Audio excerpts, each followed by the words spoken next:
Guten Tag, AP Deutsch. Heute spreche ich über das neue Format für das AP-Examen für 2020. Mein Haus wird renoviert. Man kann hier sehen, dass alles nicht fertig ist, ja. Also es gibt vielleicht Hintergrundgeräusche, Background noises, like hammering, sawing, drilling and such. Just ignore those. Okay, los geht's. Normalerweise wären wir in der Schule, unser Ausbildungslager zu machen, Bootcamp, aber wir machen das dieses Jahr von zu Hause. Aber das schaffen wir sowieso. Okay, so wie sieht das AP-Examen aus? Normalerweise ist das AP-Examen sehr lang, aber dieses Jahr ist es sehr kurz. Das ist vielleicht gut für uns und das Examen ist auch dieses Jahr Sprechen. So, zuerst haben wir den Dialog und das wird 50% sein und dann haben wir einen kulturellen Vergleich und das wird 50% sein. Ich weiß nicht genau, wie viele Minuten das dauern wird, aber es wird weniger als 45 Minuten sein. Alles klar? Okay. So,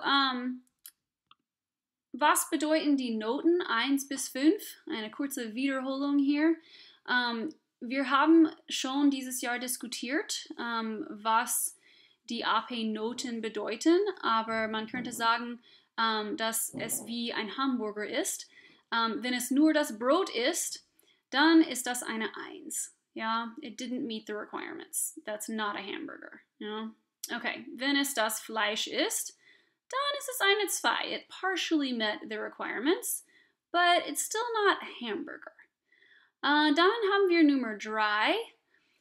It meets the requirements. It is a hamburger, but if you notice, there's like no mayo, no ketchup, no mustard, no pickles. It's just kind of a boring hamburger, but it technically is a hamburger because it has the bread and it has the meat, right? So if you've just met the requirements, but not really done a whole lot of extra, das ist eine 3. Okay, eine 4. This is when you have met the requirements plus some extras. So you'll see this one has like mustard, ketchup, pickles. So if you can add in to your dialogue or your cultural comparison some more extra elaboration than they would have been expecting, or use better grammar or more complex sentences than they would have expected from you, things like that can bring you up to a 4. Eine 5. This is when you're extremely well qualified going into college, and that means you've met the requirements at a higher level, and you obviously had elaboration and extra information as well. So we see this really packed out hamburger here. That's just kind of an overview to keep us remembering what the 1 through 5 means. Okay, so die erste Aufgabe für das AP-Examen dieses Jahr wird ein Dialog sein. So this is interpersonal speaking. First thing you should know about this is it's going to be informal. Even though in the directions, when they're giving you the directions, they're going to call you Z because they're treating you as in a formal situation because you are the test taker. So they're going to call you Z in the directions. But once you actually start the dialogue, the person you're going to be having this little simulated conversation with should be using informal with you, and you should be using informal with them. Okay, so here's an einige Tipps. Okay, so the Übersicht and the outline, which is a part of that, the Übersicht is going to basically have, it's going to tell you the topic, like you were talking to so-and-so because he needs tips for what to do this weekend or something like that. It'll give you what the topic's going to be about, and then it's going to give you an outline. So remember that for the dialogue, you're going to have 5 exchanges. So the person is going to speak 5 different times, and you're going to have 5 chances to reply with 20 seconds for each of those responses. So in the outline, it's going to tell you basically what they're going to do. Remember, we've done these before, and it's like, okay, they're going to ask you a question and or ask for advice or something, and then it'll tell you in the outline you need to answer their question affirmatively or answer their question negatively or provide suggestions or something like that. It's going to tell you what to do in that exchange. So this year it's going to be a little different. We're used to doing this on paper where we see our outline and we can underline and we can circle things that we need to make sure that we do in each exchange. But this year you're going to be listening to the Übersicht and the outline, and it says you can listen to it repeatedly. So I would definitely take the time to listen to it repeatedly, and they're going to tell you to take good notes. So you'll need to have paper and pencil or pen to do the AP exam from home. And that way then you can write down, you can kind of number it 1, 2, 3, 4, 5 for the 5 exchanges, and write down like, you know, the name of the other person and then your name with a colon, and just take some quick notes on what you're supposed to do. So you might write down the person's name, colon, and say, you know, asking a question, and then write me, colon, answering the question positively, answering the question negatively, or providing a suggestion, or something like that.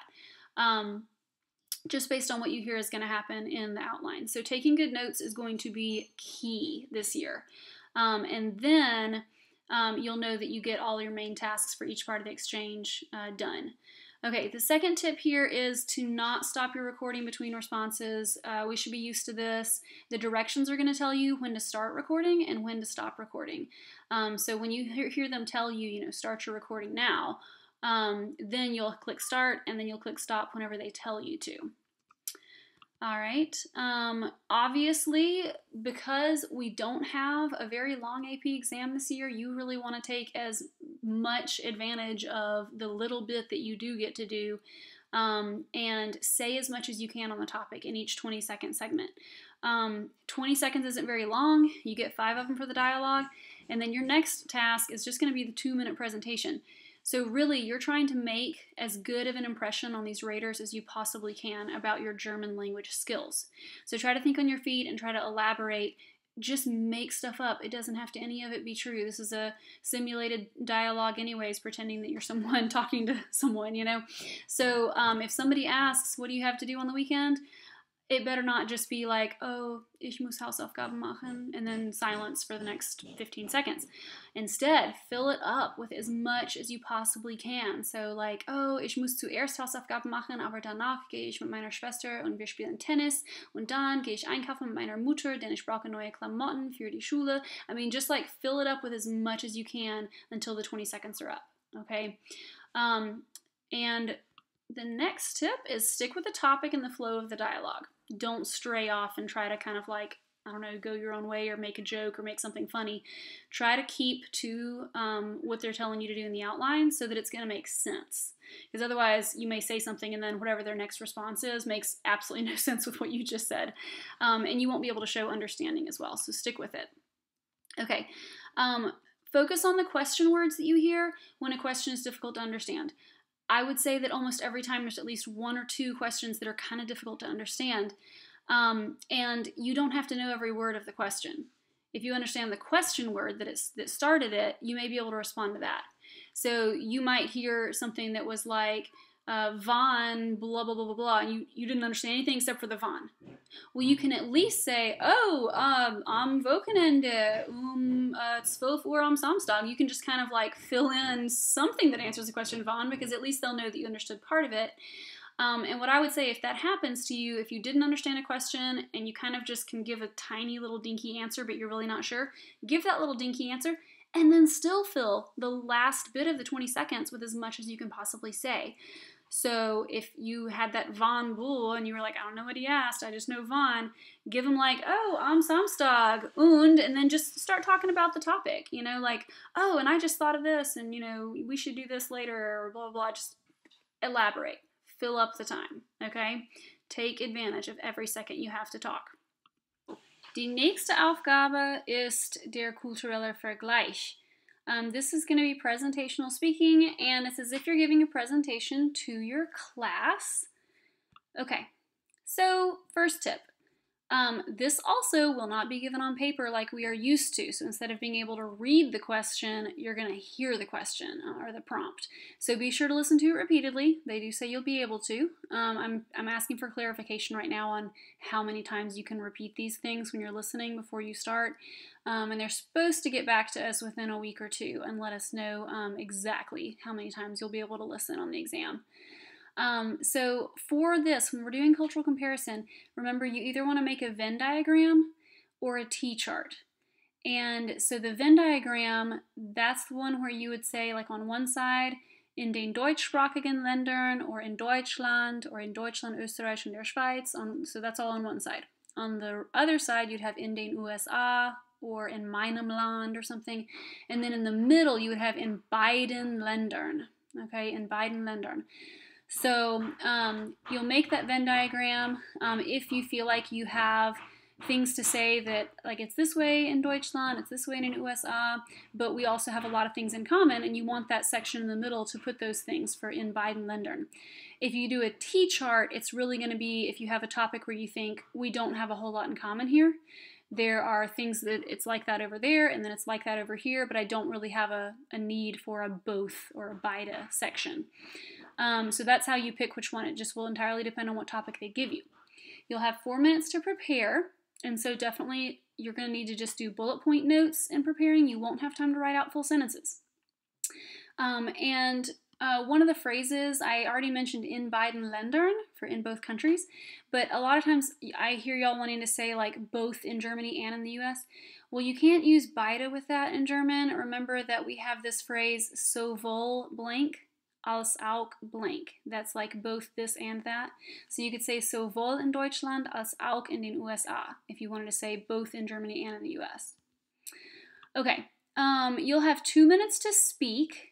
But when you're doing the recording, a lot of times what happens is they say like, you know, start your recording now, and then they repeat it in the other language because they always, I don't remember if they do German or English first, but they always say it in both languages, and so you'll start your recording and then they still may say something else to you. Like, you know, now begin speaking or something.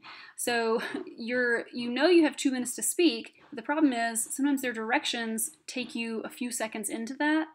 And so if you don't look at the timer right when you start speaking, you might think that you're almost done and actually have another 10-15 seconds left to speak. So try, if you have a timer that is visible for you, and hopefully they will have one, try to look at the timer right when you start speaking. So if you start speaking right at, 15 seconds in, you'll know you get to speak until 2:15, and that'll just give you time to wrap up at the end. Okay, definitely you want to have an introduction and a conclusion. Since this is a presentation, it needs to have that structure. So a great way to start is just to say, Guten Tag, heute spreche ich über blank in Deutschland und in den USA. Or you could also say in den deutschsprachigen Ländern und in den USA. A great way to end, especially if you have extra time, is to add the question like, habt ihr Fragen? Nein? Dann vielen Dank für eure Aufmerksamkeit. You'll notice that we're using ihr, so the y'all form, so informal plural, and then eure, so like y'all's or your plural. And so this is because we're talking as if it's a presentation to our class. That's why it's not haben Sie Fragen. Not a big deal if you use haben Sie Fragen, but just a technicality. Since you are talking to your classmates, it'll be the informal plural. Okay, make sure in the 2 minutes that you have that you talk about how it is there and here. What happens sometimes to people is they use the whole 2 minutes and they realize, well, dang, I only talked about the US, or I only talked about Germany and I had more to say, I just ran out of time. So the best way to avoid that is to kind of try to have like something for the US, something for Germany, something for the US, something for Germany, or, it doesn't matter which one you start with, but go back and forth between the countries. That way, you will make sure that you've been able to say something about both sides. And if you run out of time and you've only made it halfway through your list, well, at least you were able to actually compare, because that's one of the things, to have the hamburger, you have to meet the requirements. Their requirement is that you compare, which means you have to mention both sides. So I always say go through each difference for each area, go back and forth, and then do the commonalities, the things they have in common at the end. Okay, Nummer 5. If you are unsure about the topic they give you, so they ask you about some aspect of the culture and you're like, I don't know what that is like in Germany, then my tip for you is don't just blank and barely say anything. Pretend that you know. Invent a friend or a family member from there, like, oh ja, ich habe einen Klassenkameraden, heißt Jörg und kommt aus Deutschland und sagt, dass seine Familie, blah, blah, blah. So, pretend that you know what you're talking about and go with it, because again, you only get the dialogue and then these 2 minutes to show the AP rater what level you can speak at in German. So even if you end up being wrong about the culture, At least if you speak coherently on topic and you do compare both countries, you still may be able to pass with that. So definitely just do your best and fake it if you aren't quite sure. Okay, recording protocol. In previous years, we always used to record the dialogue and then press pause, and then record the cultural comparison and then press stop, and it would end up being one big audio file. So this year, I don't really know what the protocol is going to be yet. They're going to tell us soon. I just know all directions will be given orally, so they're going to be recorded, and that includes when to start and stop recordings, and that nothing will be on paper. But they should have the recording done so that you can do it on a phone, a tablet, a computer, any kind of device you'll be able to record on, and they will be letting us know how they're going to do that specifically. Okay, das war's. So my last tip for you is to click on the link that is in the description of this video. That is your AP Prep packet. Go through especially the tips that are a little bit more detailed than I just gave for each of these sections, and then also look at the AP Prep vocab at the back. Remember, those are also on your Quizlet that you can look at. Some of those don't apply anymore to this exam because they were specific to multiple choice questions, or they were specific to citing sources for your persuasive essay or something like that. But still go through it and see there is a lot of valid vocabulary or relevant vocabulary in there still. Also, go back through your topical vocab that we had for our topical units this year, as well as what you had in Deutsch 1, 2, 3. Just every day, go back through some old Quizlet lists and just kind of try to refresh those in your mind, since we don't know what topic the dialogue or the cultural comparison will have. The more vocab you have accessible to you, the better you're going to do. I'm excited to see how well everyone does on this. I know you're going to do great. So, danke für das Zuschauen und bis das nächste Mal. Tschüss!